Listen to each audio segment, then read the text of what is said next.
sahabat Semantus aku. Hari ini kembali lagi bersama aku Widiantari di Smapo Semantusa Podcast. Nah, hari ini kita bakalan ngebahas lagi tentang Rahina Saraswati. Untuk lebih lanjutnya, kita sudah kedatangan tamu spesial kita yaitu Bapak Gede Cakra dari Kementerian Agama. Beliau ini dikenal sebagai penyuluh agama. Swastiastu Bapak. Om Swastiastu, Dek. Gimana kabarnya hari ini? Sehat Pak? Sehat. Nah, untuk kita langsung saja nih Pak ya ke pembahasan kita, yaitu syarat tentang Rahina Saraswati. Apa sih Pak arti dari Rahina Saraswati ini?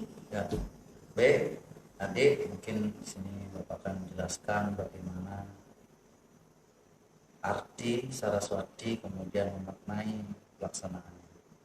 Hari Saraswati adalah sebuah perayaan atau anugerah dari Yang Kuasa atas pengetahuan yang diberikan kepada umat manusia. Kemudian Saraswati diambil dari bahasa Sanskerta, saras artinya mengalir, wati itu sifat. Artinya dapat diartikan bahwa Saraswati adalah sesuatu yang memiliki bersifat mengalir. Kemudian Saraswati ini jatuhnya pada sanisari humanis Batu Gunung itu setiap 210 hari sekali, jadi 6 bulan sekali. Nah, dalam pelaksanaan Hari Raya Saraswati ini biasanya itu dilaksanakan oleh para brahmacari yang sedang menuntut ilmu pengetahuan. Tapi Bapak garis bawahi di sini semestinya perayaan Hari Saraswati ini dilaksanakan oleh dan seluruh umat Hindu, sebab pengetahuan itu sepanjang masa. Jadi bukan saja dari pelajar saja, tapi untuk kita semua. Lalu dalam perayaan Hari Saraswati ini memiliki makna yang begitu mendalam, dapat dalam artian harus dimaknai secara lebih dalam. Karena apa? Pada dasarnya pengetahuan adalah sumber kehidupan menuju kebaikan. Ya. Jadi Bapak kutip di sini sebuah pernyataan yang pernah diucapkan oleh Ide Acharyananda, bahwasannya tanpa pengetahuan tidak akan ada penciptaan. Tidak ada penciptaan, tidak ada kemajuan, tidak ada kebahagiaan, dan tidak ada kebahagiaan tentu tidak ada pembebasan. Berarti sumber dari segala pembebasan itu pengetahuan. Tentu kita lihat generasi-generasi saat ini dari mungkin sangat jauh perbedaannya. Generasi yang lahir dari 90 dengan generasi 2000 itu beda.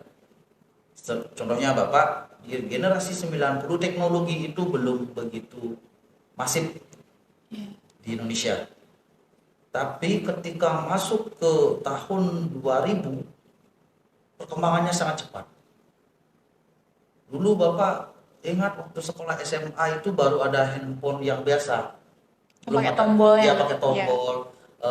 Pakai namanya musiknya itu yang ringtone biasa.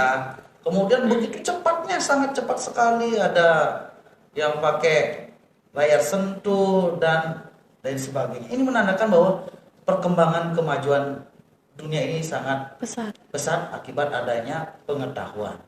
Karena dari kemajuan ini berharap ada sebuah kebahagiaan. Tentu kita pasti sadari bahwa manusia itu menginginkan kebahagiaan. Dengan cara apa? Sebuah kemajuan. Misalnya kita belajar supaya kita bisa menuntut ilmu. Setelah mendapat ilmu, kita mendapatkan pekerjaan yang layak. Setelah mendapat pekerjaan yang layak, lalu kita bisa membangun keluarga yang bahagia. Setelah kita membangun keluarga bahagia, tentu kita merasa luas diri hidup, yaitu pembebasan. Artinya baru kita bisa melewati tahapan catur asrama itu sendiri. Itulah pengetahuan. Jadi dapat kita simpulkan bahwa pengetahuan itu sangat-sangatlah berguna. Baik dari manfaat, baik dari tujuannya. Begitupun pengetahuan, Bapak analogikan di sini, pengetahuan itu semestinya semua baik. Tapi dikembalikan lagi kepada si pemilik orang itu sendiri. pengetahuan, si yang mempelajari pengetahuan itu sendiri. Bapak perumpamakan bagaikan sebuah bumerang. Itu kan senjata khasnya orang suku asli Australia, suku aborigin. Bumerang itu kalau dilempar, dia akan kembali ke si pemiliknya. Ya. Jadi orang yang sudah mahir memiliki pengetahuan menggunakan bumerang itu, maka akan bisa mengenai sasaran dengan tepat dan ketika kembali ke si pemiliknya dapat menangkap dengan tepat. Tapi coba bayangkan orang yang tidak memiliki kemampuan untuk menggunakan bumerang itu, mungkin sasaran tidak kena, akhirnya bisa melukai dirinya sendiri. Itulah pengetahuan. Orang bilang pengetahuan itu bagaikan pedang bermata dua. Satu sisi bisa digunakan untuk mencapai tujuannya, kemudian di satu sisi bisa untuk melukai diri sendiri. Itulah konsep pengetahuan. Maka disinilah atribut Dewi Saraswati itu berperan penting sebagai perlambangnya pengetahuan. Sebelum jauh melangkah ke sana, kita lihat dulu dalam ajaran atau filsafat Hindu tentang teologi dulu, tentang ketuhanan. Sistem ketuhanan Hindu yang bersifat nirguna itu yang tidak terbayangkan. Nirguna Brahman itu, Tuhan itu sudah tidak bisa dibayangkan lagi. Lalu kenapa timbul gambar-gambar atau sebuah media-media, arca-arca dalam bentuk itu? Itu dalam konsep saguna. Saguna Brahman itu, Tuhan itu direpresentasikan dalam bentuk wujud. Karena keterbatasan manusia mengumumkan dirinya ketika berbentuk nirguna Brahman. Jadi di sini Saraswati dibentukkan lagi, diwujudkan. Ya. Diwujudkan seorang dewi yang cantik dengan membawa banyak atribut. Ya, dalam Trimurti kita lihat yang pertama semua dewa-dewa ini memiliki saktinya. Contoh Dewa Siwa. Dewa Siwa saktinya Dewi Durga. Tugasnya Dewa Siwa melebur. Dengan kesaktian Durga yang maha dahsyat maka dapat melebur dunia ini. Apapun tugas beliau, yaitu mengembalikan dunia ke lebih baik lagi, arti pembersihan dunia. Jika terlalu kotor dunia ini maka Dewa Siwa turun untuk meleburnya kembali dan membuat sesuatu yang baru lagi. Kemudian Dewa Wisnu. Dewa Wisnu adalah dewa pemelihara ya. Ini sangat baik dewa pemelihara. Dewa Siwa pelebur, kemudian Dewa Wisnu sebagai pemelihara dengan saktinya Dewi Sri atau bisa disebut Dewi Uma atau Dewi Laksmi. Coba kita dipelihara. Tubuh ini dipelihara harus makan. Benar? Ya. Harus minum. Ya. Jadi inilah saktinya. Saktinya apa? Dewi Sri ini pemberi anugerah makanan. Tanpa makanan manusia tidak bisa hidup. Kemudian spesifik tentang Saraswati adalah saktinya dari Dewa Brahma. Apakah tugas Dewa Brahma sebagai pencipta? Coba kita bayangkan. Adakah sesuatu yang diciptakan tanpa pengetahuan? Tidak. Semua diciptakan dengan pengetahuan. Contohnya aja mikrofon ini. Bisakah dibuat tanpa pengetahuan? Tidak. Ini luar biasa pengetahuannya. Sehingga kita bisa gunakan sebagai alat pengeras suara. Inilah peran-perannya. Makanya perempuan itu sakti loh. Ya. Ini adik itu, makanya Bapak kasih satu sloka buat adik. Stihi Brahma Babhusuta, dalam Rigveda dikatakan seperti sesungguhnya seorang wanita itu adalah seorang sarjana cerdas dan mampu mengajar. Hebat kan kedudukan wanita di dalam Hindu. Jadi inilah yang namanya Dewi cantik. dan menawan. Cantik dalam artian Dewi itu menarik. Apa itu menarik? Pengetahuan. Orang yang ingin belajar tentu sangat tertarik untuk mempelajari sesuatu. Ya, tergantung profesinya. Misalnya dokter, ya harus tertarik dengan ilmu kedokteran. Pasti tertarik sekali dengan ilmu kedokteran. Bagaimana dengan resep obat, bagaimana caranya mengobati, bagaimana caranya mencegah, itu ilmu kedokteran. Kemudian seorang guru, ya jelas harus bisa komunikatif, mempelajari tentang ilmu-ilmu tentang keguruan. Ini makanya sangat menarik bagi kaum pelajar yang ingin mempelajari ilmu tentang keguruan. Dan begitu pun anak-anak. Untungnya saat ini, kalau dulu sistem pembelajarannya itu sistemnya namanya parampara, zaman dulu. Di mana murid itu duduk di bawah dan guru duduk di atas memberikan sebuah wejangan. Kalau sekarang kan anak-anak gampang sekolah kan? Ya. Tinggal cari sekolah, dah diterima. Kalau dulu itu susah cari guru. Kalau sekarang kamu kan pendidikan ini memang hak semua orang. Jadi mudah untuk mendapatkan akses pendidikan. Maka gunakan ini peluang yang bagus. Gunakan potensi-potensi guru yang ada untuk mendapat ilmu sebanyak-banyaknya. Jadilah pelajar yang mau belajar. Kemudian dilambangkan lagi membawa genitri.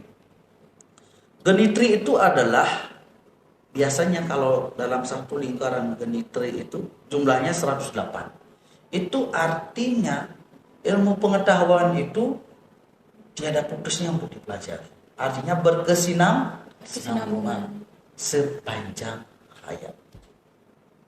Tidak ada habisnya. Ya, tidak ada habisnya pengetahuan itu. Coba kamu belajar. Makanya orang belajar itu akan merasa semakin bodoh. Semakin kok tidak tahu ini terus belajar. Makanya ada yang bilang kalau orang yang dangkal ilmunya bagaikan tong kosong, nyaring bunyinya. Ya, jadi orang yang belajar itu bagaikan padi, semakin berisi semakin merunduk. Ya, itulah konsep yang namanya pembelajaran sepanjang hayat. Yang ketiga itu Dewi Saraswati diperlambangkan dengan membawa pustaka suci. Artinya apa? Pengetahuan ini harus tersampaikan kepada seluruh generasi. Dari generasi ke generasi. Bahwa pengetahuan ini akan ada sepanjang hayat. Kemudian membawa alat musik yang disebut dengan wina atau rebab. Artinya pengetahuan ini memiliki nilai estetika. Memiliki keindahan. Dapat menarik perasaan orang supaya jatuh di dalam ilmu pengetahuan itu sendiri. Kemudian ada yang disebut dengan bunga teratai. Kan Dewi Saraswati diperlambangkan seorang Dewi biasanya duduk di atas bunga teratai atau enggak berdiri di atas bunga teratai. Ini adalah bunga yang paling suci yang ada di muka bumi. Kenapa? Karena teratai itu adalah sebuah tanaman yang bisa hidup di 3 tempat sekaligus. Satu pohon 3 tempat. Akar di tanah, batang dan daun di air, bunganya tumbuh di udara. Hebat kan? Berarti inilah perlambang sebagai 3 alam. Bur, buah, suah. Kemudian ilmu pengetahuan itu sangatlah berwibawa. Ya. Baru ini saya teringat orang di kelas itu biasanya orang yang disegani itu adalah orang yang berwibawa. Berwibawa itu bagaikan burung merak. Berarti ketika burung merak mengemparkan sayapnya, dia akan kelihatan gagah dan indah serta berwibawa untuk lawan jenisnya. Kemudian ada perlambang Dewi Saraswati itu ada angsanya dalam simbol-simbolnya sebagai perlambang ketika orang yang memiliki pengetahuan hendaknya mampu bijaksana. Ya, Bapak tadi katakan bagaikan bumerang. Tapi kalau sudah memiliki pengetahuan dengan sungguh-sungguh, orang itu harus bijaksana bagaikan angsa. Ketika memilih makanannya di dalam lumpur, dia akan mampu mengambil makanannya, bukan lumpurnya saja. Lumpurnya dibuang, makanannya diambil. Jadi inilah filter bagaimana orang yang memiliki pengetahuan. Nah, jadi Saraswati ini adalah sebuah perayaan yang begitu luar biasa, di mana pengetahuan itu ada sepanjang masa dan patut kita rayakan. Mungkin itu dari pengertian Saraswati dulu.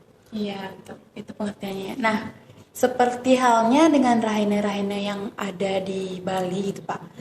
Apa aja sih yang dilakuin masyarakat di Rahina Saraswati ini? Ya, karena masyarakat kita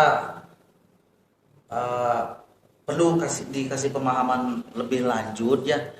Saraswati ini kan cenderung dilaksanakan oleh hanya para guru, para brahmacarya, kemudian para siswa. Ini perlu kita informasikan bahwa semestinya Hari Raya Saraswati ini harus dilaksanakan secara bersama-sama, ya. Tidak saja seorang murid atau seorang berkecimpung di pendidikan, tetapi secara bersama-sama. Ketika di Hari Raya Saraswati, mari kita memohon bimbingan kepada Sang Hyang Haji Saraswati bahwa segala pengetahuan yang kita miliki patut kita syukuri, sudah memberi manfaat yang luar biasa. Dengan itu mari kita laksanakan perayaan ini secara bersama-sama.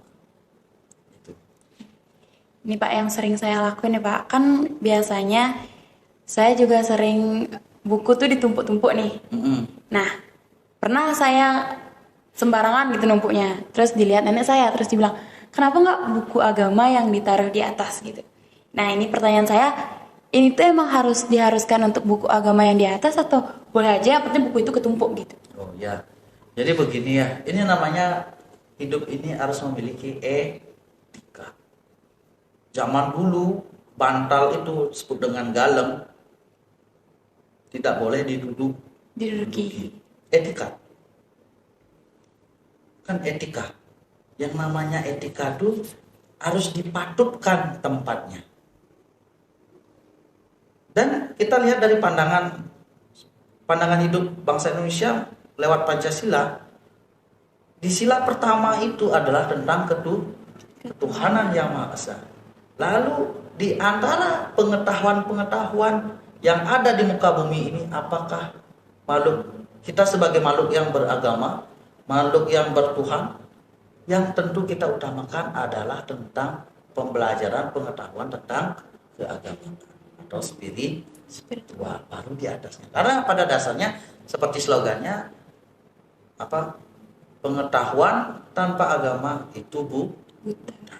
Contohnya, kenapa seperti itu? Kenapa yang agama duluan? Kamu belajar kimia, ya ngeracik sebuah zat kimia, kemudian bisa meledak.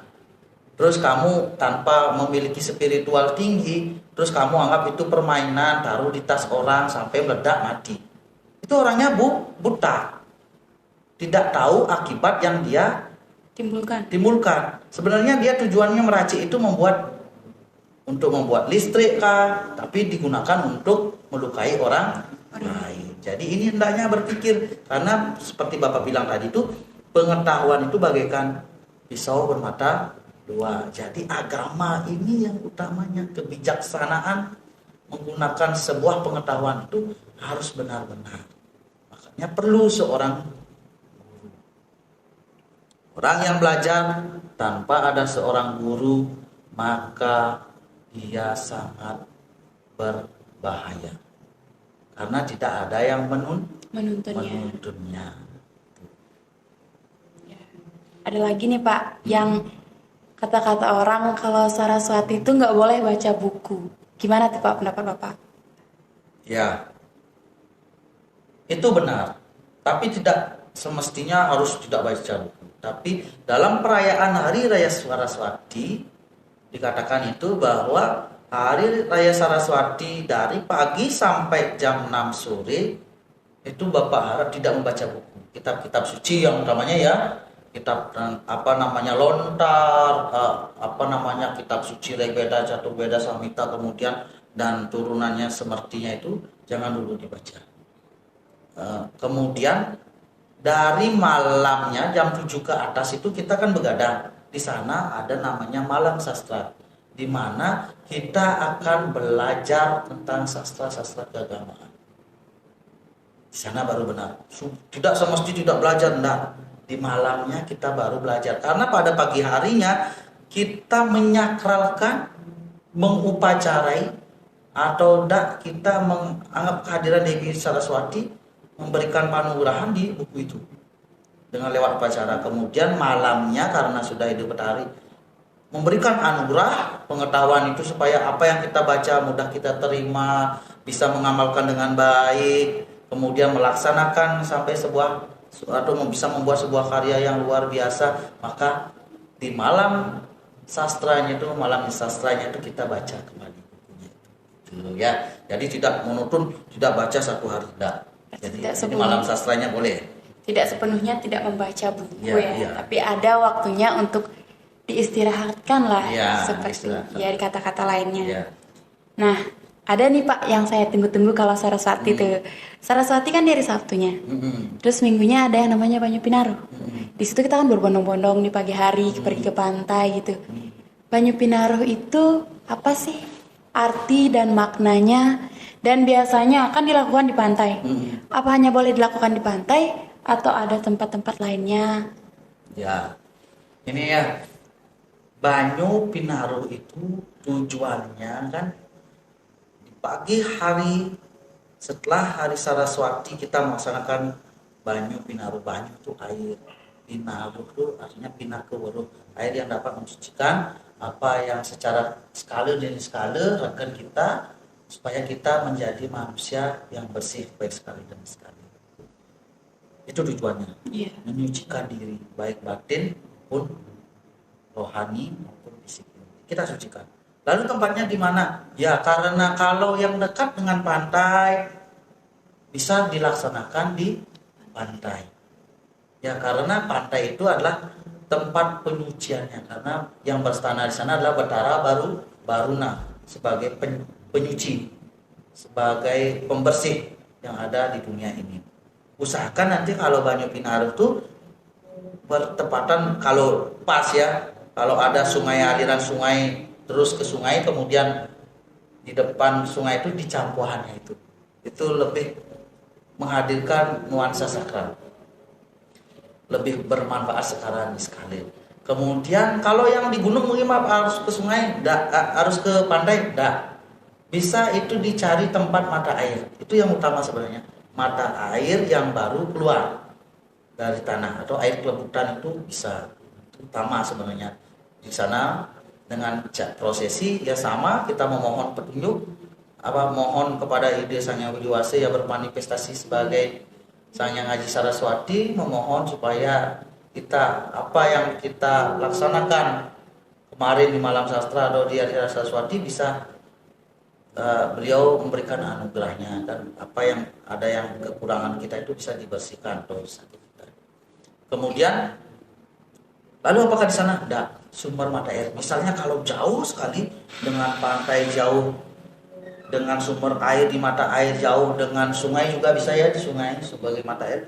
Kemudian kalau di mana lagi Pak, kalau tidak ada sungai dengan pantai jauh, pakai air di rumah juga bisa. Berarti bisa juga dilakukan di rumah. Di rumah. Jika tidak ada pilihan sama sekali terlalu jauh, dan bagaimana bisa di rumah dengan cara apa? Membuat air suci. Air diambil dari mata air atau air keran biasanya, itu bisa dipakaikan wadah suci atau enggak gentong, kemudian diisi bunga, kemudian itu sebagai penyuci juga bisa. Ya, jadi tidak harus ke pantai saja, di tempat-tempat yang misalnya di Campuah, di Pancoran juga bisa. Yang penting sumber mata air. Nah, itu saya Pak. ini nih kasih pesan dong buat generasi zaman sekarang. Ini kan seperti yang Bapak bilang bahwa teknologi sudah canggih nih. Kalau dulu kan kita cuma belum bawa handphone kayak sekarang, buku ditumpuk ya udah kita nggak bakalan baca gitu. Sekarang udah ada handphone, ini kan nggak ikut ditumpuk juga sama buku. Ya. Pastinya kita juga tetap gunain telepon dan baca gitu. Gimana nih Pak, kasih pesan dong caranya agar bisa gitu kita lebih ngehargain lagi dengan adanya handphone. Kita juga tidak melupakan hal-hal yang sudah terjadi sebelum-sebelumnya gitu. Oh, ya. Jadi begini ya. Dunia digital, semua yang ada yang tertulis itu diberikan suatu tempat di handphone semua ya. Anggap cari lontar apapun ada di handphone, buku tentang agama apapun cari ada di handphone. Tapi Bapak harap, ini harapan Bapak ya, jangan membaca hal-hal yang berbau dengan spiritual dulu tentang keagamaan, misalnya aksara Bali, tulis-tulisan aksara Bali, kemudian dari bahasa Sanskerta atau kitab-kitab Suci Weda jangan dulu dibaca ya. Hindari itu. Bapak tidak memaksa, oh jangan lo buka handphone, tidak. Tapi usahakan dulu yang bersifat-sifat lontar, Weda atau berbau dengan agama Hindu itu jangan dulu dibaca. Nanti karena ada malam sastranya, silakan di malam sastra baca. Jadi gunakan, manfaatkan media ini sebagai sarana menyakralkan diri. Mampu nggak kita mengendalikan diri? Sudah ada teknologi, kita ini sudah zamannya itu kuno kali. Lontar tidak perlu dibaca. Ini sudah memang benar, tapi esensinya jangan sampai hilang.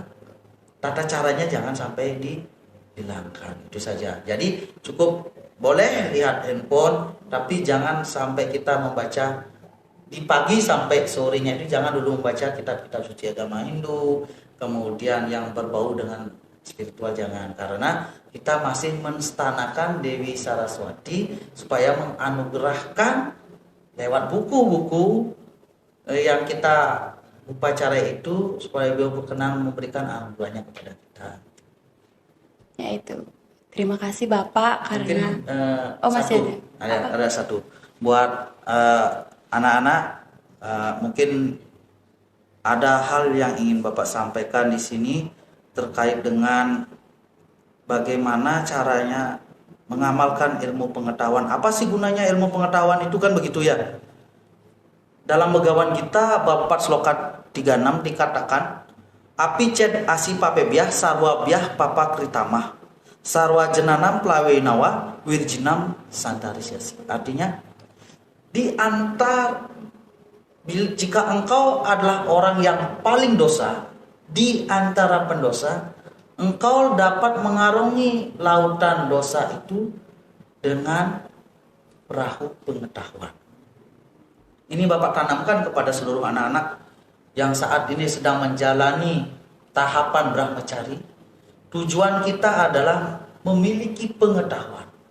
Karena dengan pengetahuan kita dapat meraih sesuatu, dapat membahagiakan diri dan mencapai pembebasan.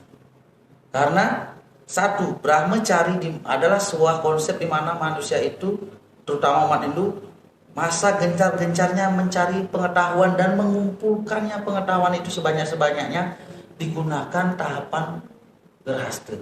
Ketika sudah di gerhasta mengaplikasikan ilmu pengetahuan dalam kehidupan sosial bermasyarakat di gerhasta. Kemudian di wanaprastha adalah menjalankan lagi perintah selanjutnya untuk mulai mengingat ajaran spiritual, mendalami sekali spiritual. Kemudian di wanaprastha adalah ilmu kespiritualan penuh, di mana kita konsepnya memuja dan berserah diri kepada Tuhan. Ini yang perlu kita tahu. Tahapan ini perlu kita sadari bahwa pengetahuan itu dapat membebaskan kita. Pengetahuan itu dapat mensukseskan kita.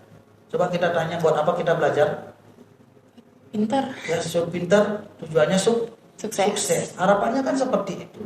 Jadi itulah peran pengetahuan. Maka dari itu Bapak ajak kepada seluruh anak-anak, mari cari pengetahuan sebanyak-banyaknya, apalagi di kurikulum kita yang baru. Menteri Nadiem Makarim sudah mengubah kurikulum kita menjadi kurikulum merdeka, di mana kamu bebas mencari pengetahuan-pengetahuan, kemudian mendapatkan ilmu pengetahuan, mengkomunikasikan kepada guru apakah ini benar pengetahuannya, kita coba terapkan. Itu. Jadi pengetahuan saat ini tidak terbatas. Zaman Kaliuga ini. Di setiap ruang, setiap gerak itu semua pengetahuan. Tidur pun kita dapat pengetahuan. Kalau dulu orang tidur langsung tidur, kalau sekarang orang tidur bisa lewat handphone langsung baca cari tentang apa ya. Jadi itu. Jadi mari gunakan pengetahuan dengan bijak dan amalkan pengetahuan untuk kemajuan bangsa dan negara. Mungkin itu saja. Ya, seperti yang Bapaknya bilang tadi, jangan sampai pengetahuan bisa ngerusak kita ya Pak. Seperti pedang bermata dua. Selain bisa untuk menggunakan keperluannya, dia juga bisa melukai diri sendiri. Dan ya, terima kasih Bapak karena sudah mau menjelaskan hal ini kepada kami. Ya, untuk warga saya pribadi, masyarakat yang menonton podcast ini. Itu saja, terima kasih Bapak. Dan saya sendiri akhiri sampai di sini. Para Santi, Om Santi Santi Santi Om. Ya, terima kasih. Jangan lupa untuk like, komen, dan subscribe channel SMA Negeri 1 Sawan dan di IG OSIS SMA Negeri 1 Sawan dan juga SMA Negeri 1 Sawan. Terima kasih dan sampai jumpa.